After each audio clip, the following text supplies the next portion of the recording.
네, 잘 쉬고 오셨습니까? 이제 부동산 이용 부분의 내용을 설명드릴 거예요.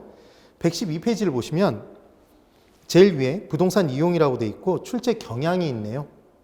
부동산 이용은 한 문제 정도가 출제되는 부분으로 우리 교재에서 언급되는 부분만 가볍게 학습한다 이렇게 돼 있죠.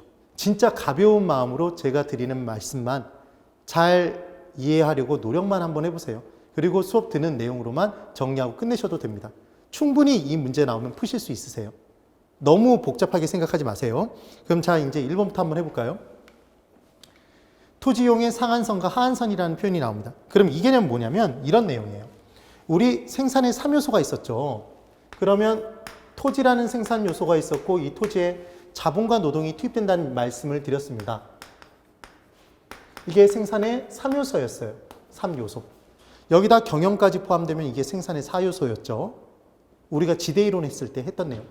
그때 토지를 이용한다는 얘기는 자본과 노동을 투입해서 무언가를 생산하는 거잖아요. 이윤을 추구하기 위해서.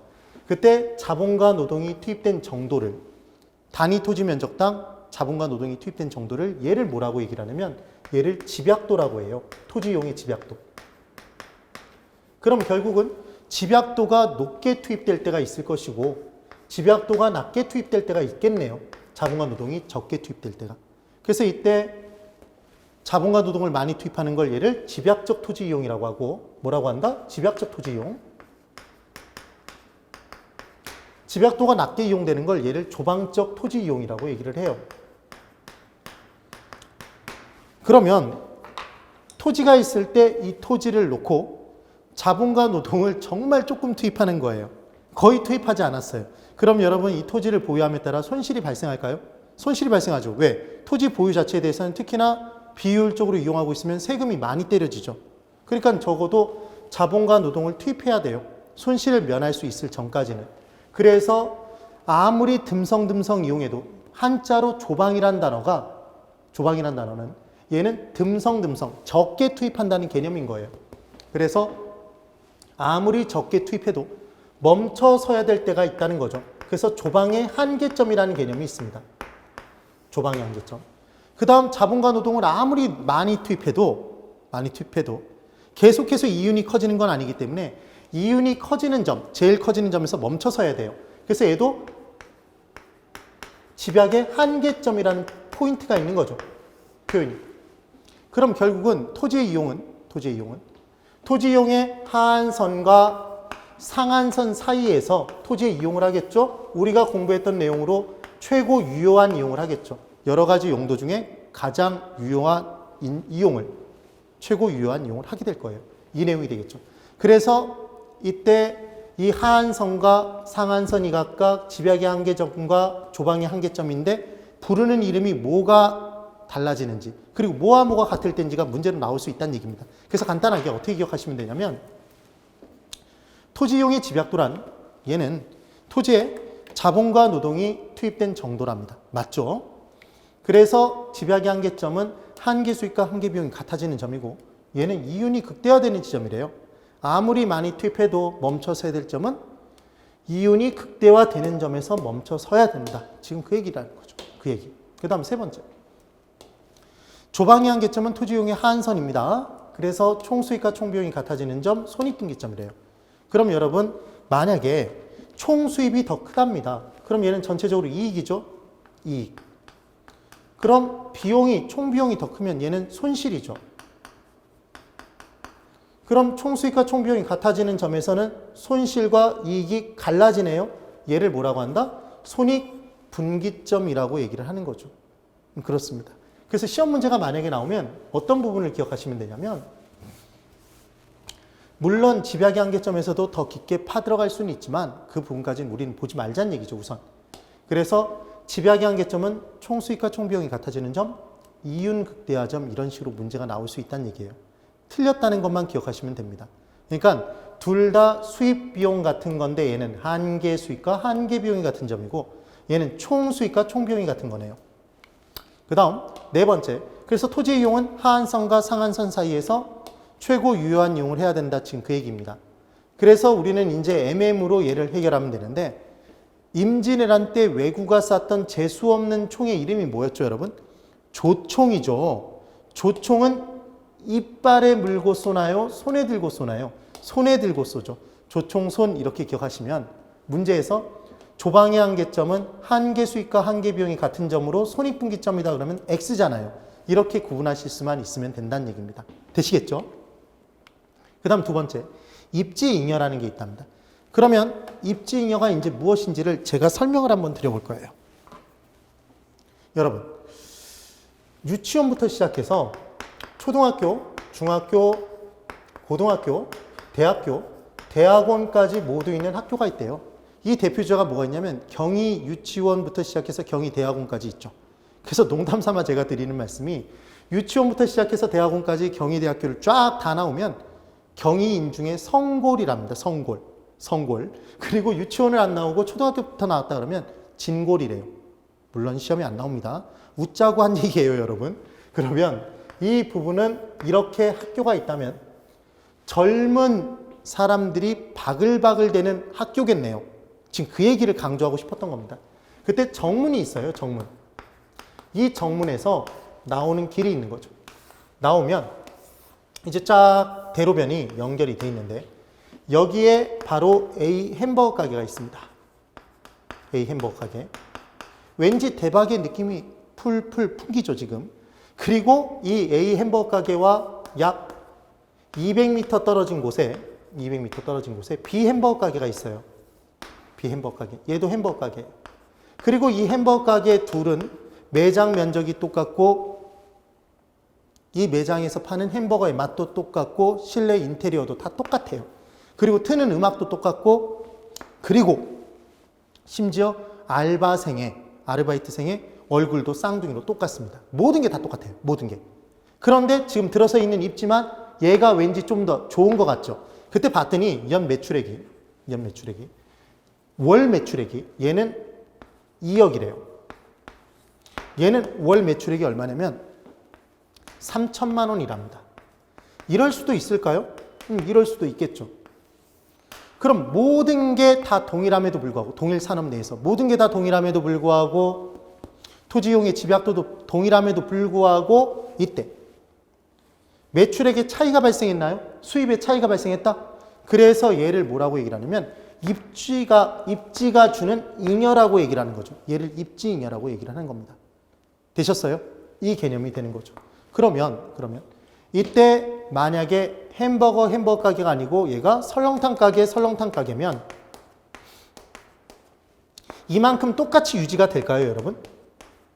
안 되겠죠? 왜냐하면 이때 유치원생, 초등학생들이 오늘은 날씨가 궂으니까 설렁탕 한 그릇 진하게 먹어볼까 이런 애들 없잖아요. 기본적으로. 그러니까 설렁탕 가게로 유지했을 때는 얘는 매출액의 크기가 달라지겠죠. 그래서 얘 5천만 원 그리고 이때 4천만 원 이런 식으로. 그러니까 입지잉여는 서로 다른 산업에서 비교할 수 있다? 아닙니다. 다 똑같고 입지만 달라야 돼요. 그때 따질 수 있는 게 입지잉여예요. 그리고 모든 산업에서 똑같은 정도로 발생하는 것도 아닙니다. 되셨죠? 그때 이렇게 입지잉여가 많이 발생하는 땅을 뭐라고 하냐면 얘를 100% 입지라고 한대요. 얘 명당 아닙니다, 여러분. 100% 입지예요. 그럼 100% 입지는 모든 사람의 꿈과 희망이 담긴 곳일까요? 그렇겠죠. 그래서 입지 경쟁이 치열하겠다, 치열하지 않겠다? 치열하니까 집가 지불 능력이 뛰어난 사람만 들어갈 거예요.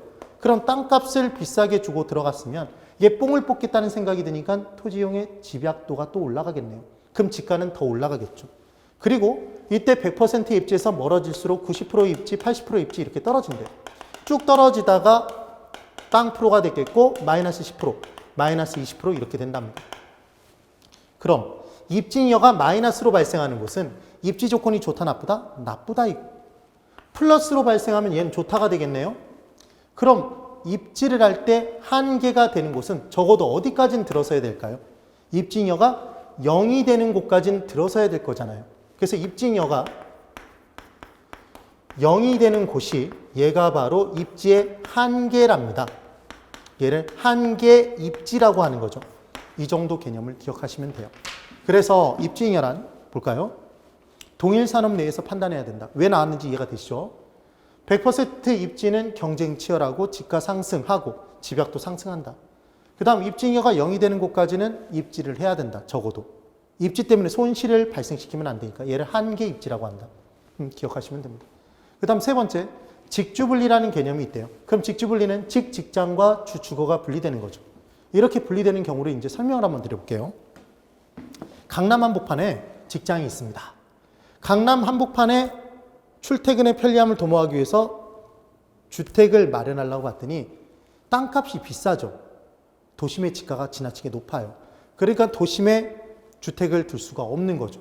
그래서 지금 도심이 있고, 자 볼까요? 간단하니까 도시의 중심을 뭐라고 하죠? 도심이라고 합니다. 도심, 말 그대로 도심이에요. 그리고 얘를 둘러싼 외곽이 있을 겁니다. 외곽. 얘 외곽이 있겠죠. 도시에 외곽이 있어요. 그럼 도심에는 직장이 위치되어 있어요. 직장이나 학교 등이 있겠죠. 직장. 그때 도심의 첫 번째 지가가 지나치게 높아요. 그래서 주택을 도심에 못 두고 주택은 외곽으로 빠져나간 거죠. 그럼 직장과 주거가 분리되는 현상이 발생했죠. 얘가 직주 분리입니다. 그 다음 두 번째, 이렇게 외곽으로 빠져나가도 출퇴근이 가능한 이유는 교통이 발달해서 그렇게 된 거죠. 교통 발달. 그 다음 세 번째, 도심은 환경이 점점 악화되겠죠. 그래서 도심의 환경 악화 때문에 쾌적성을 추구하고자 주택은 외곽으로 지금 빠져나가 있는 거죠. 그리고 도심에 인재 재개발 등을 하면서 주택을 짓지 않고 상가 등으로 개발하는 경우도 있잖아요. 그래서 이때 정책에 의해서 외곽으로 주택이 빠져나가는 경우가 있다는 거죠. 그럼 이제 어떤 일이 발생했죠?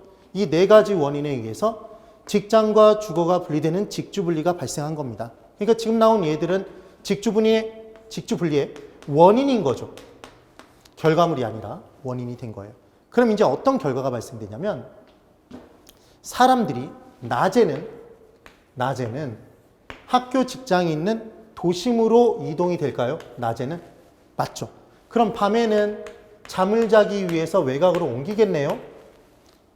그래서 인구가 쿵쾅 심장이 고동치는 것처럼 도심이 고동친다 그래서 얘를 도심 고동 현상이라고도 표현해요.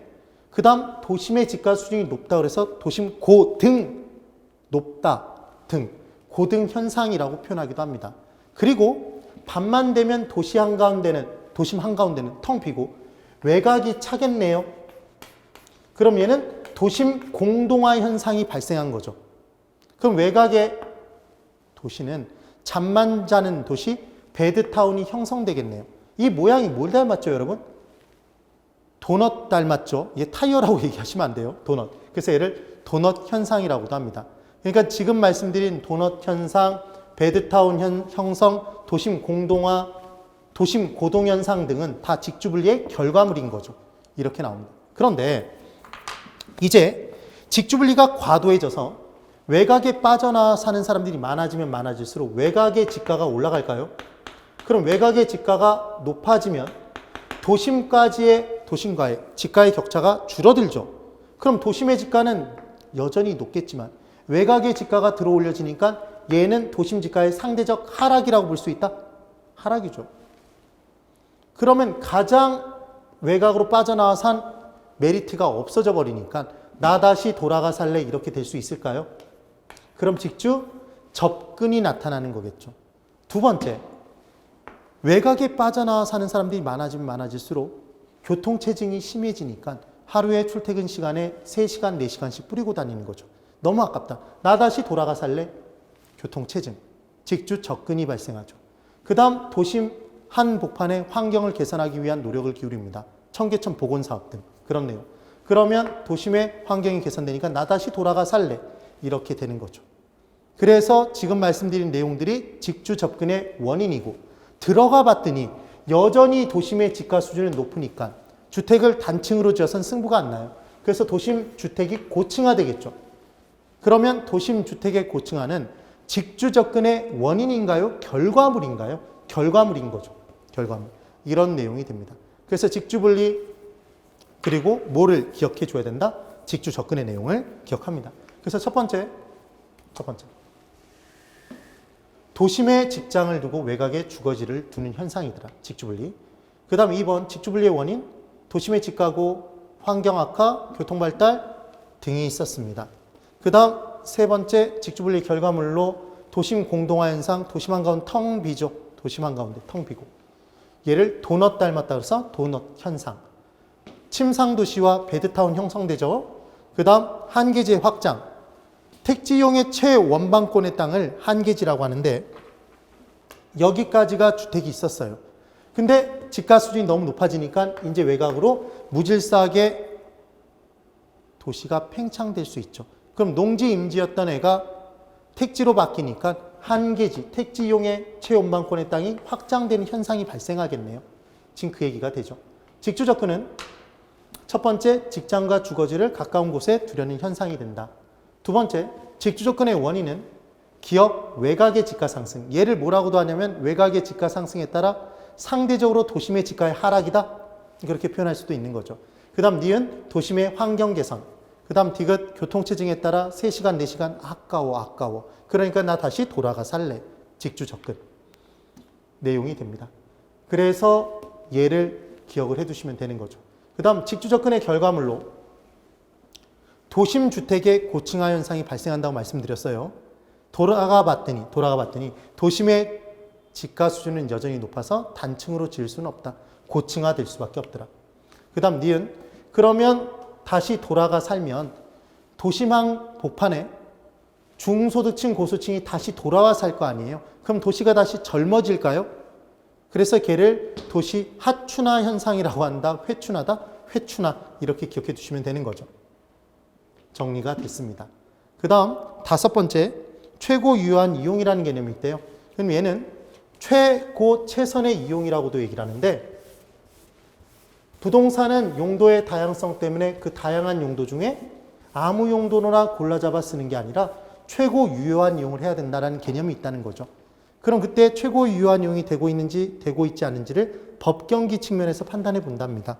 그래서 최고 유효한 이용은 뭐라고 내용이 정의가 되어 있냐면 객관적으로 보아 통상의 이용 능력을 갖춘 사람에 의한 이용일 것 이렇게 나와요.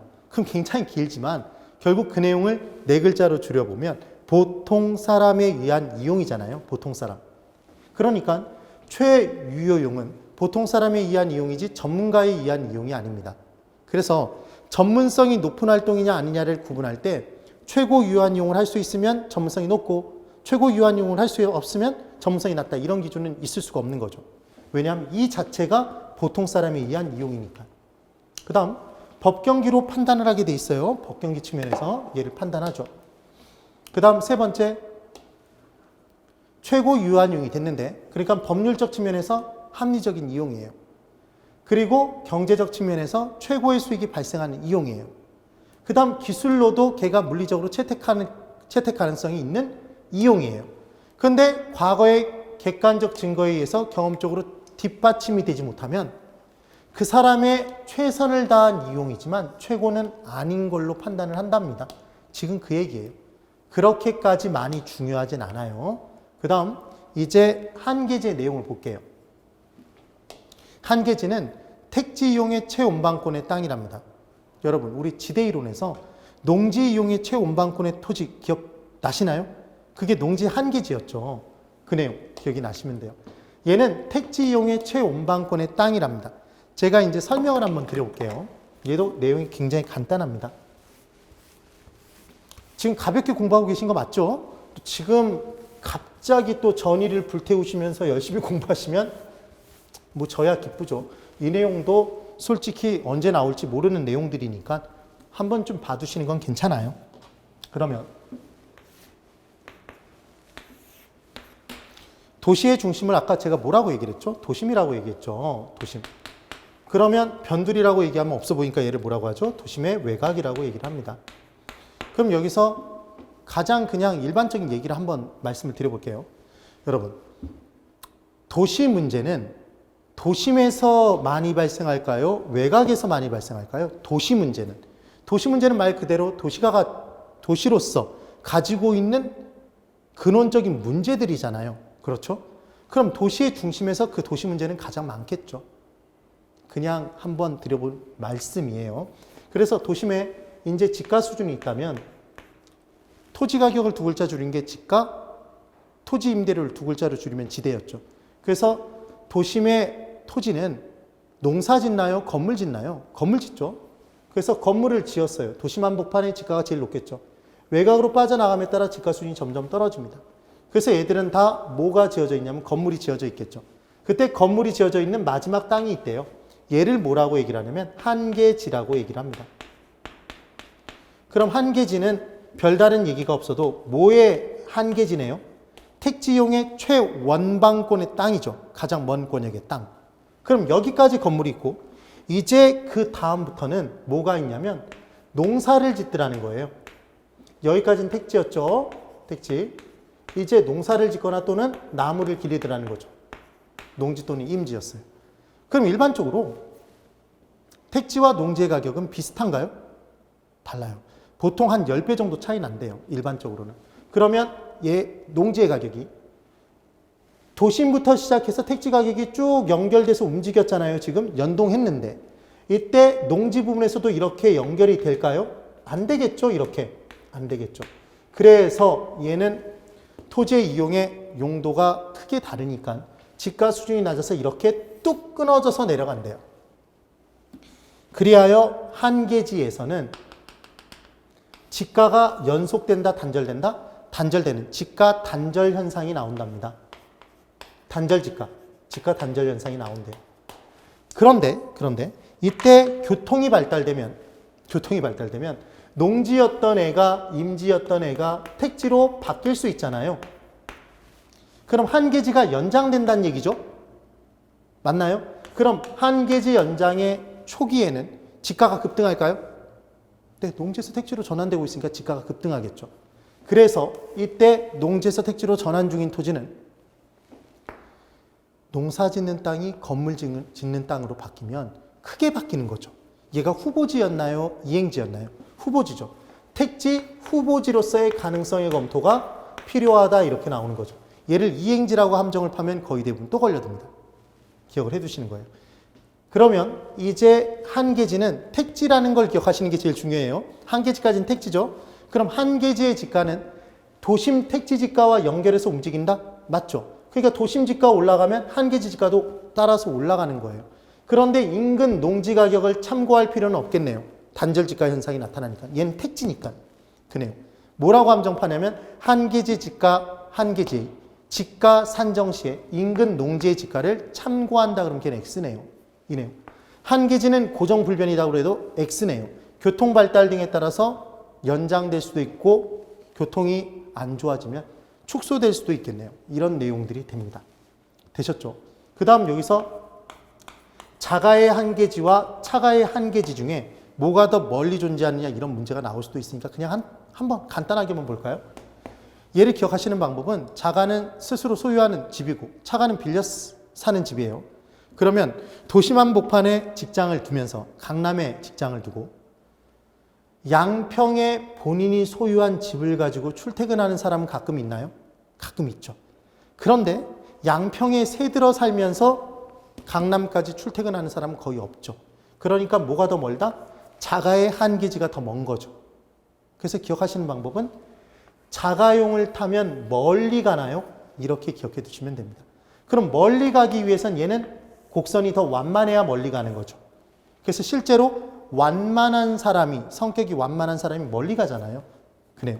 그 다음 주택과 상업용, 공업용 건물 중에 한계지가 뭐가 더 머냐 이게 문제로 나올 수 있습니다. 그럼 기억하시는 방법 간단합니다. 상업지역, 공업지역에서 멀리 빠져나간 상업용 건물, 공업용 건물은 장사 드럽게 안 되고 생산성 드럽게 떨어져요. 그러니까 멀리 못 빠져나가죠. 근데 주택은 외곽으로 빠져나가면 안 좋은 것만 있나요? 외곽으로 빠져나가면 생활의 편리성은 좀 더 떨어지겠지만 쾌적성은 올라가죠.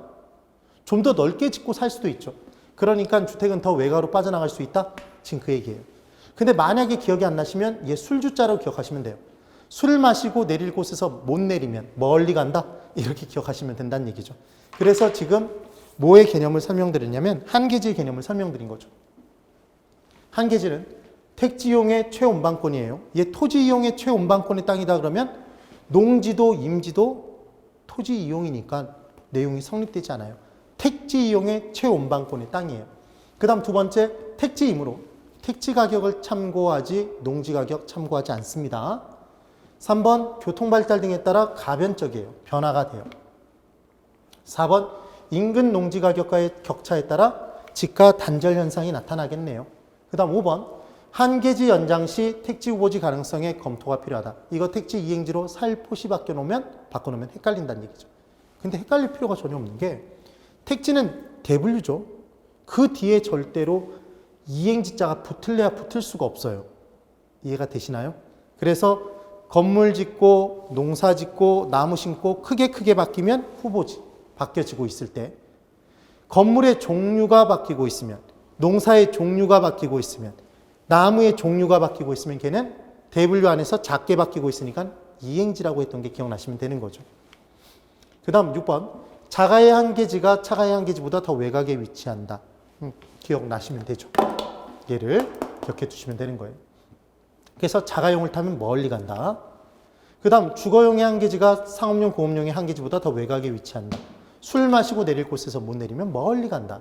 그래서 자가용을 타면 멀리 간다. 술을 마시고 내릴 곳에서 못 내리면 멀리 간다. 이렇게 기억하시라는 얘기죠. 하실 수 있겠죠. 그리고 멀리 가기 위해서는 더 완만해야 멀리 가죠. 가파르면 얼마 못 가죠. 그렇게 기억하시면 됩니다. 그 다음 7번 도시 스프롤이 있네요. 도시 스프롤은 얘는 나쁜 놈이라는 걸 기억하시면 돼요. 나쁜 놈이에요. 그래서 도시의 팽창이 이루어지는데 도시의 확대가 이루어지는데 질서 있게 확대되는 게 아니라 무질서하게 불규칙스럽게 도시가 외곽에서 확대되는 거예요. 일반적으로는 대도시의 외곽에서 주거지가 확대되는 걸 의미합니다. 아까 보셨던 내용처럼.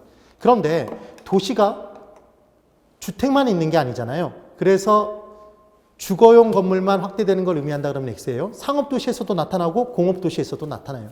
도시에는 주상공이 다 있죠. 그 내용. 그리고 도시가 무질서하게 팽창이 되면 얘는 최고 유한용이 안 되니까 지가 수준이 표준치 이하가 돼요. 그래서 얘가 나쁜 놈이라는 걸 꼭 기억해 두세요. 기억이 되시면 됩니다. 되셨죠? 그게 7번의 도시 스포롤이에요. 그래서 4번 114페이지 보시면 대도시 외곽에서 일반적으로 나타난다. 도심 한복판에서도 나타나는데 도심 한복판에서 도심의 지가 수준이 너무 높아서 위로 지나치게 높이 고층화 시켜버리면 얘를 입체 스포롤이라고 얘기해요. 왜냐하면 지나치게 한 건물의 층수가 높이 올라가면 주변 지역에 채광, 통풍, 통행 등의 문제가 발생하죠. 그것도 입체 스포롤이라는 표현을 씁니다. 그 다음 5번에 개구리 띵뛰기 현상이라고 돼 있는데 어떤 개념이냐면 도시가 이제 팽창이 되는데 도시 외곽에서 일반적으로 팽창이 돼요. 근데 외곽에서만 나타난다 그러면 X라고 그랬죠.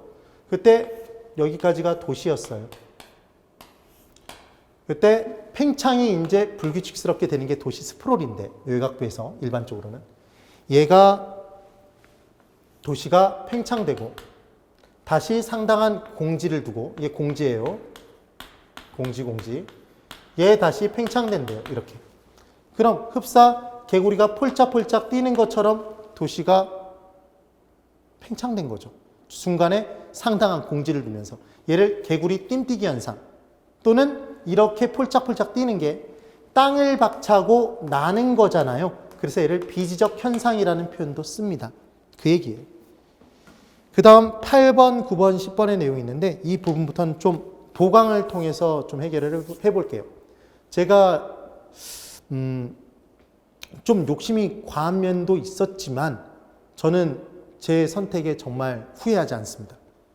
우리 회사에서 적극적으로 좀 도움을 주셔서 제가 촬영을 기초입문과정에서 꽤 많이 하고 있음에도 불구하고 지금 양해를 해주셔서 이렇게 수업을 진행할 수가 있어요. 사실은. 근데 저의 욕심이 뭐냐면 제가 실제로 공부를 해보니까 뒷부분에 가서 개론하고 만약에 민법, 다른 과목이 이렇게 섞여서 하나도 중심을 잡은 점수가 안정적으로 나오는 과목이 없으면 정말 공부가 하나를 올리면 하나가 떨어지고 자꾸 무너져요. 그래서 하나를 정확하게 잡는 게 필요해서 제가 11, 12월 달에 정말 열심히 여러분들에게 좀 과하다 싶을 정도로 정확하게 지금 수업을 해드리고 있어요. 내용을 많이, 자세하게. 그래서 약간 좀 길어진 면이 있지만 이 부분 다 따라오시면 분명히 좋은 성과는 있을 거예요. 제가 일정을 한번 또 회사하고 담당자분하고 잡아볼게요. 그래서 보강을 해드릴 거예요. 빠른 시일 안에 보강을 잡아서 그 나머지 한 3시간 정도나 그 정도 보강을 진행하면 될 것 같습니다. 감정평가론까지. 그렇게 잡아서 해드리면 전체 내용의 개론은 85에서 90%까지도 제가 설명을 드린 거예요. 그리고 1월 5일 날 우리가 새롭게 내용을 이제 1월 6일 날인가 새로운 진도를 나갈 텐데 1월 5일 날, 그러니까 수요일 말고 화요일, 다음 주 화요일에 뭘 할 거냐면 모의고사를 제가 약속드렸던, 처음에 기초입문반에서 설명드렸던 모의고사를 40문제를 기출문제 중심으로 기출문제 응용편까지 해서 정말 나올 수 있는 것들, 강조했던 부분들을 한번 확인시켜 드릴 거예요. 그럼 그 시험에서 60점 이상을 받았다. 분명히 제대로 쭉 따라오신 분은, 밴드에 기출문제까지 쭉 따라오신 분은 아마 80점 정도도 충분히 받으실 수 있을 거예요. 그렇지 않으신 분들도 수업만 제대로 들었어도 60점까지는 분명히 받으실 수 있을 거예요. 그럼 그 정도까지 받았다면 정말 대성공입니다. 진짜로. 저 스스로를 칭찬을 해줘야 돼요. 실은. 여러분, 제가 저의 최선을 다하고 있으니까 여러분도 여러분의 최선을 저에게 더해 주셔서 꼭 합격으로 가는 겁니다. 예, 오늘은 여기까지만 진행할게요. 대단히 수고 많으셨습니다. 건강 유의하시고 꼭 매일 기뽀를 밴드에 오셔서 보시고, 그리고 멘토링 동영상도 꼭 확인하세요. 매일매일이 합격을 이루어 줄 겁니다. 네, 오늘 여기까지입니다. 대단히 수고 많으셨습니다.